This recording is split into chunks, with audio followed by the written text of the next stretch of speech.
till I got out of class, used to stare at the clock and shit. Before all this rap shit, I was gang banging and doing high speeds on the cop.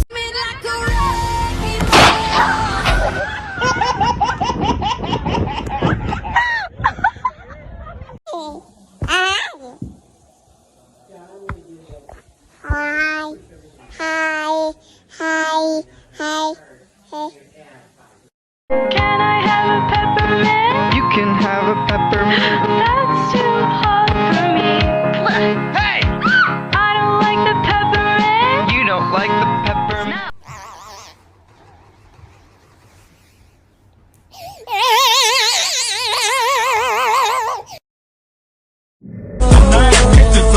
Not the thermometer, not the thermometer, not the thermometer, bitches.